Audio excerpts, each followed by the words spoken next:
देश की सर्वोच्च भ्रष्टाचार विरोधी संस्था यानी लोकपाल की नींव और संरचना से शुरुआत करते हैं। पूरे सरकारी ढांचे को समझने के लिए इसे समझना सबसे ज्यादा जरूरी है। तो देखिए, शासन प्रणाली की जवाबदेही तय करने के लिए यह संस्था बिल्कुल केंद्र में है। लेकिन सबसे पहले एक बुनियादी अंतर स्पष्ट कर लेना चाहिए। भ्रष्टाचार विरोधी ये जो ढांचा है ना, वो 2 स्तरों पर काम करता है। अच्छा, 2 स्तरों पर? हाँ, केंद्र स्तर पर जो संस्था कार्य करती है उसे लोकपाल कहा जाता है, और ठीक वही कार्य जो संस्था राज्य स्तर पर करती है उसे लोकायुक्त कहते हैं।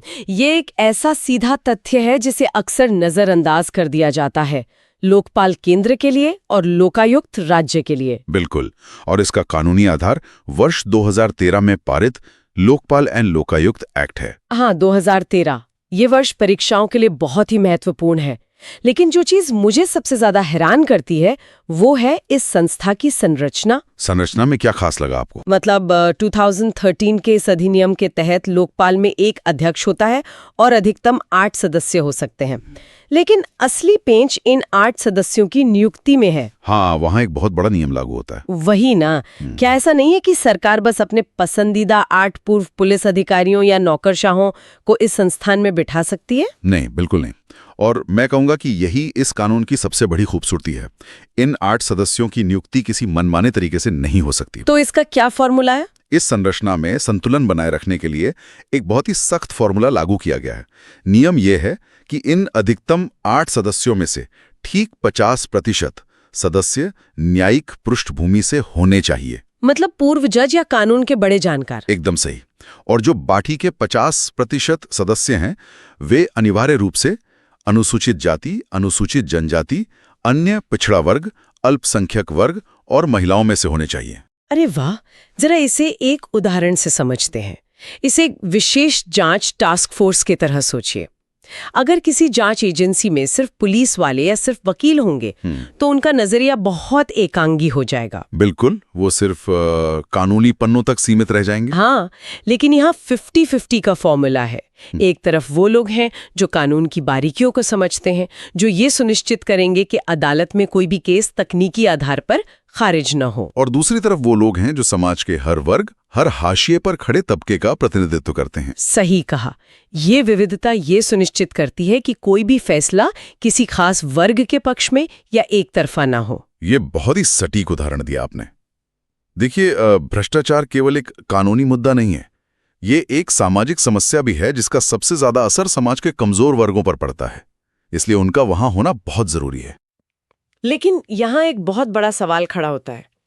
इतनी शक्तिशाली और इतनी संतुलित संस्था जो देश भर में भ्रष्टाचार की जांच करेगी, उसकी नियुक्ति आखिर करता कौन है? ये शासन व्यवस्था का सबसे जटिल सवाल है। क्योंकि जो नियुक्ति करेगा उसका प्रभाव तो संस्था पे पड़ेगा ही ना। बिल्कुल पड़ेगा। जो संस्था इतनी शक्तिशाली हो, उसकी नियुक्ति प्रक्रिया का पारदर्शी होना बहुत जरूरी है। लोकपाल की नियुक्ति एक 5 सदस्यीय चयन समिति द्वारा की जाती है। अच्छा, 5 लोग चुनते हैं।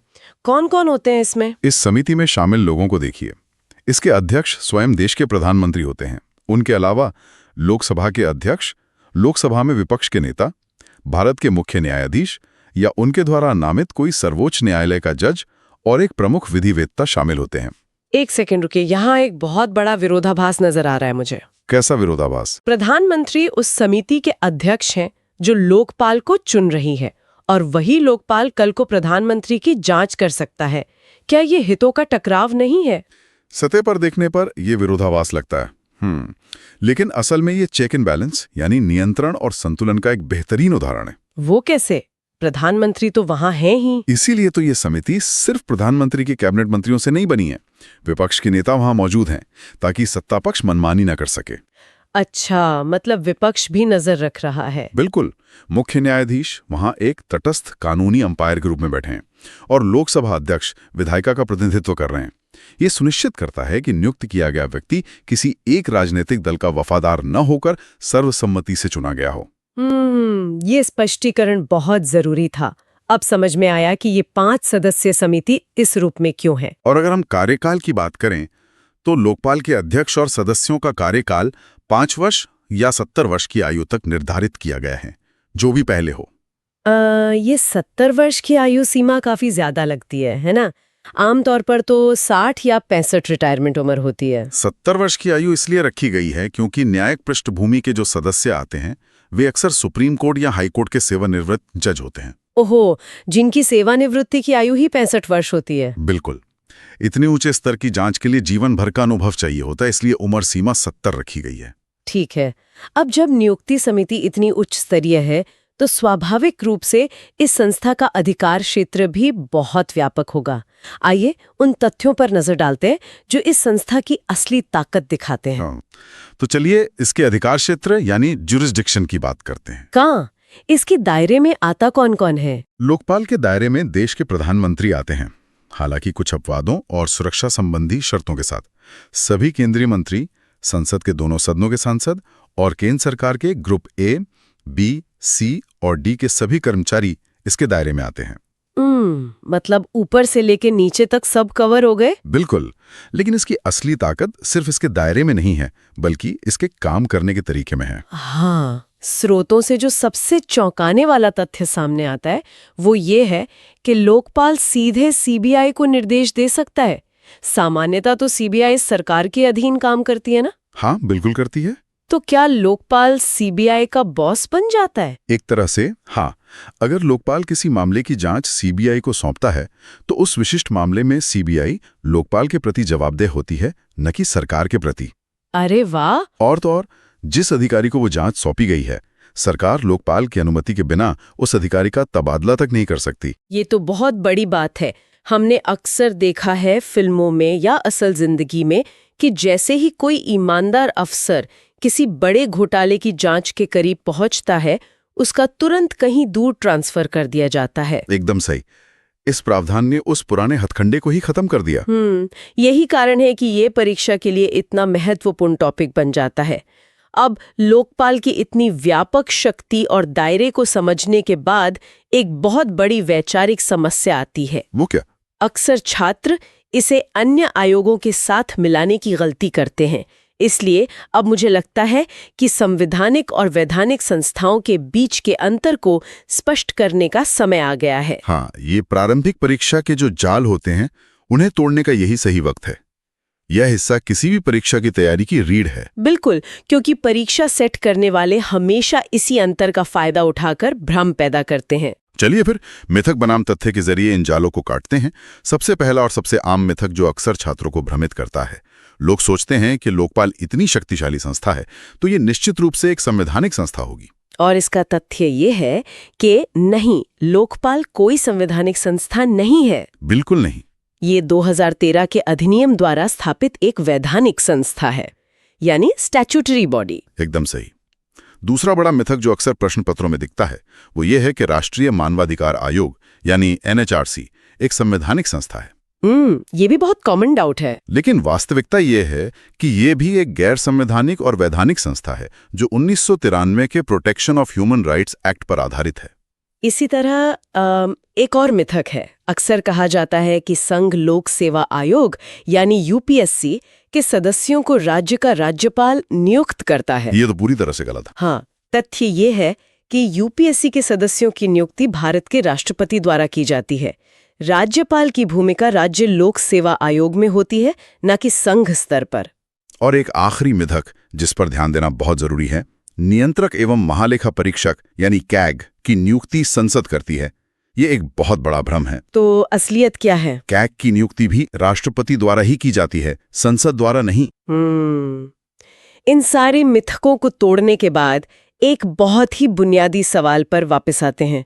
हम बार बार संवैधानिक और वैधानिक शब्दों का इस्तेमाल कर रहे हैं। हाँ, इन दोनों में अंतर समझना बहुत जरूरी है। अगर इस जटिलता को सरल शब्दों में कहें तो संवैधानिक का सीधा सा मतलब है कि भारत के संविधान के किसी मूल अनुच्छेद में उस संस्था का स्पष्ट जिक्र है। बिल्कुल, जैसे अनुच्छेद 324 में चुनाव आयोग। सही।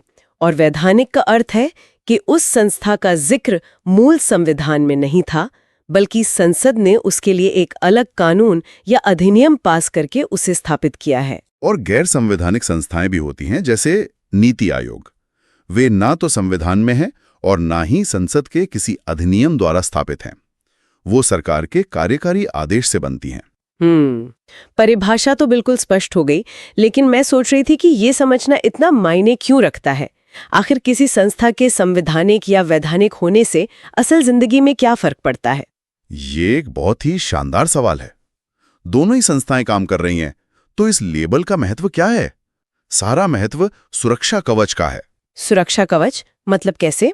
देखिए, अगर कोई संस्था वैधानिक है, जिसे संसद ने एक कानून बनाकर बनाया है, तो कल को अगर सरकार चाहे तो वो संसद में एक सामान्य बहुमत से नया कानून पास करके उस संस्था को खत्म कर सकती है या उसकी शक्तियां कम कर सकती है। मतलब वो सरकार के रहमो करम पर है। एक तरह से हाँ, लेकिन अगर कोई संस्था संवैधानिक है, जैसे चुनाव आयोग, तो सरकार उसे आसानी से छू भी नहीं सकती। अच्छा, उसे बदलने के लिए क्या करना होगा? उसमें कोई भी बदलाव करने के लिए संविधान संशोधन करना होगा, जिसके लिए संसद में 2/3 बहुमत की आवश्यकता होती है।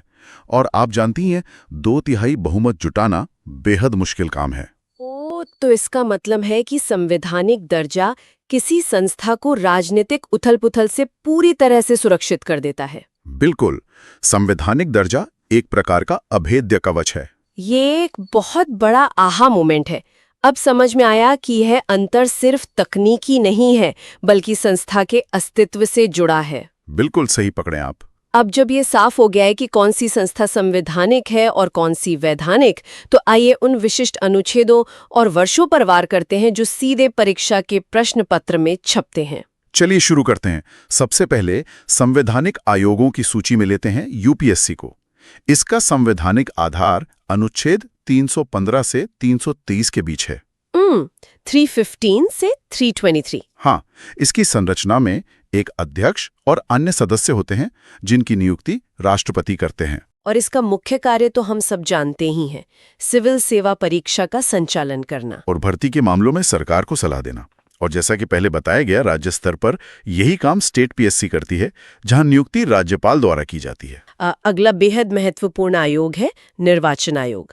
इसका जिक्र संविधान के अनुच्छेद 324 में किया गया है। बिल्कुल, निर्वाचन आयोग की संरचना में एक मुख्य चुनाव आयुक्त और अन्य चुनाव आयुक्त होते हैं। इनका मुख्य काम देश में निष्पक्ष चुनाव का संचालन करना है। लेकिन यहाँ सबसे महत्वपूर्ण तथ्य यह है कि मुख्य चुनाव आयुक्त को उनके पद से हटाने की प्रक्रिया बिल्कुल वैसी ही है जैसे सुप्रीम कोर्ट के किसी जज को हटाने की होती है। यहाँ मैं थोड़ा रुकना चाहूंगी। मुख्य चुनाव आयुक्त को हटाने की प्रक्रिया इतनी जटिल क्यों बनाई गई है? आप ही सोचिए, अगर ये आसान होता तो क्या होता? मतलब सुप्रीम कोर्ट के जज को हटाने के लिए तो संसद के दोनों सदनों में विशेष बहुमत से महाभियोग जैसी प्रक्रिया से गुजरना पड़ता है। चुनाव आयुक्त के लिए ये इतनी मुश्किल क्यों रखी गई? क्योंकि अगर सत्ता में बैठी सरकार को ये लगे कि चुनाव उनके पक्ष में नहीं हो रहे हैं, तो वे आसानी से चुनाव आयुक्त को बर्खास्त कर सकते हैं। ओह, तो ये उन्हें बचाने के लिए है। एकदम। ये जटिल प्रक्रिया मुख्य चुनाव आयुक्त को ये सुरक्षा देती है कि वह सरकार के दबाव में आए बिना पूरी तरह से निडर होकर स्वतंत्र चुनाव करवा सके। सुरक्षा ही स्वतंत्रता की जननी है। बहुत खूब। चलिए आगे बढ़ते हैं वित्त आयोग की ओर। इसका जिक्र अनुच्छेद 280 में है। वित्त आयोग का मुख्य कार्य केंद्र और राज्यों के बीच कर के वितरण का निर्धारण करना है। कर का वितरण। ये संस्था इतनी जरूरी क्यों है? ये इसलिए जरूरी है क्योंकि देश में जो प्रमुख टैक्स होते हैं, जैसे इनकम टैक्स या कॉर्पोरेट टैक्स, वे केंद्र सरकार वसूलती है, लेकिन विकास के असली काम राज्य सरकारें जमीनी स्तर पर करती हैं। हाँ, सड़कें बनाना, स्कूल चलाना, ये सब तो राज्य करते हैं। बिल्कुल। अगर कोई स्वतंत्र वित्त आयोग न हो तो केंद्र सरकार सारा पैसा सिर्फ उन राज्यों को दे सकती है जहां उनकी अपनी पार्टी की सरकार हो। ये तो बहुत बड़ा राजनीतिक खेल हो जाएगा। वही तो। अनुच्छेद 280 ये सुनिश्चित करता है कि करों का बंटवारा एक वैज्ञानिक फॉर्मूले के तहत हो, न कि राजनीतिक पसंद के आधार पर। ये तर्क बहुत ही स्पष्ट है। अगला संवैधानिक पद है नियंत्रक एवं महालेखा परीक्षक यानी कैग। इसका प्रावधान अनुच्छेद 148 में है। कैग का मुख्य काम सरकारी खर्च की जांच करना है, ऑडिट करना जिसे कहते हैं। ऑडिटिंग। जब हम टैक्स देते हैं तो वो पैसा सरकार के खजाने में जाता है। कैग ये सुनिश्चित करता है कि सरकार ने जो पैसा संसद से जिस काम के लिए मांगा था, वो उसी काम पर और सही तरीके से खर्च हुआ है या नहीं। मतलब ये सिर्फ घोटाले पकड़ने के लिए नहीं है? नहीं, यह केवल घोटाले पकड़ने के लिए नहीं है, बल्कि सरकार के भीतर जवाबदेही का एक डर बनाए रखने के लिए है। यानी एनएचआरसी। एनएचआरसी के लिए 1993 का अधिनियम है, protection of human rights act 1993 याद रखना है। और यहाँ संरचना से जुड़ा एक बहुत ही महत्वपूर्ण तथ्य है कि एनएचआरसी का अध्यक्ष हमेशा सुप्रीम कोर्ट का एक पूर्व मुख्य न्यायाधीश या सुप्रीम कोर्ट का कोई जज ही हो सकता है। ऐसा क्यों? क्या कोई आम नागरिक या सामाजिक कार्यकर्ता इसका अध्यक्ष नहीं बन सकता? इसका कारण ये है कि मानवाधिकार बिल्कुल, हमने शुरू में बात की थी कि शासन का ये प्रशासनिक ढांचा अक्सर बहुत धुंधला और जटिल नजर आता है, लेकिन आज हमने सिर्फ तथ्यों को नहीं रटा बल्कि उसके पीछे के क्यों और कैसे को समझा है, जिससे वो धुंध काफी हद तक साफ हो गई है। लेकिन जाते जाते ये पूरी चर्चा एक बहुत ही गहरा और महत्वपूर्ण सवाल खड़ा करती है। वो क्या? आज हमने देखा कि लोकपाल, चुनाव आयोग और कैग जैसी संस्थाओं को स्थापित करने के लिए कितने कड़े कानून, अभेद्य अधिनियम और मजबूत अनुच्छेद मौजूद हैं। हाँ, बिल्कुल मौजूद है। लेकिन सोचने वाली बात यह है कि क्या कागजों पर किसी संस्था का वैधानिक या संवैधानिक होना ही देश में सुशासन सुनिश्चित करने के लिए काफी है? बहुत गहरा सवाल है। या असली फर्क इस बात से पड़ता है कि जब सत्ता के सर्वोच्च पदों पर बैठे लोगों से आंख में आंख डालकर सवाल पूछने का वक्त आता है, तब उन कुर्सियों पर बैठे व्यक्ति व्यक्तिगत रूप से कितनी स्वतंत्रता और नैतिक साहस दिखा पाते हैं। एक बहुत ही विचारोत्तेजक और गहरा प्रश्न। कागज पर लिखे गए कानून रूपी कवच और असली दुनिया में सत्ता के सामने खड़े होने का साहस, शायद यही वो असली अंतर है जो तय करता है कि शासन का रक्षक वाकई में रक्षा कर पा रहा है या नहीं। इस पर जरूर विचार कीजिएगा।